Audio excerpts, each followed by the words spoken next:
Welcome back. Massive ground stops and delays across America's biggest airports, making a July 4 holiday chaos even more complicated.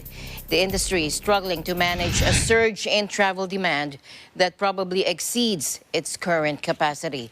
In recent days, plane tracking sites have reported hundreds of flight cancellations and thousands of delay. Although federal COVID-19 relief aid meant airlines didn't need to lay off staff, tens of thousands of workers left the industry after carriers urged early retirements.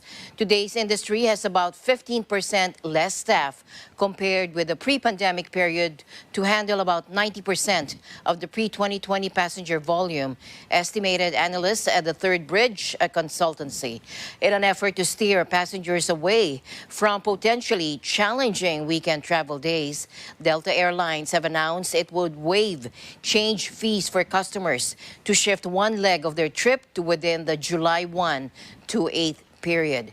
United Airlines expects nearly 5.2 million customers over the 4th of July period, a 24% increase from 2021 and 92% of its 2019 level.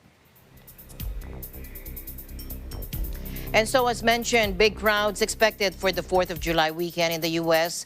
Whether you plan to drive or fly, here are some things that you need to know before you go. Here's Maylin Dineros Corpus from our LA Bureau.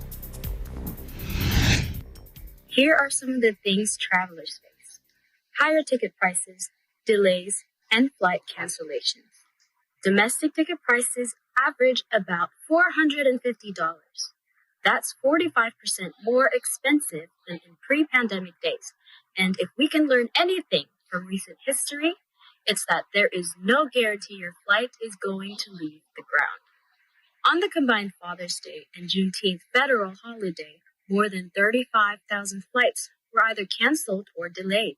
The problem? Not enough staff. Airlines are short of pilots, cabin crew, and ground crew. That's forced them to cut the number of flights. So what can you do to avoid inconveniences? Try booking the earliest flight possible on your travel day. That's because it's the most likely to have received a plane from the night before. Also, download the apps of the airlines you are traveling on. That way, you can get updates on possible cancellations, transfers, or delays. Travel insurance is a good idea. Even though it's an additional expense, it will ensure that airlines follow up on the responsibility to provide hotel and meal vouchers should your flight be canceled or delayed for a long time. And be sure to have patience. That will help you cope with the inevitable lineups at security and any other problems that might arise. Maylin Dineros Corpus, Eagle News, Los Angeles, California.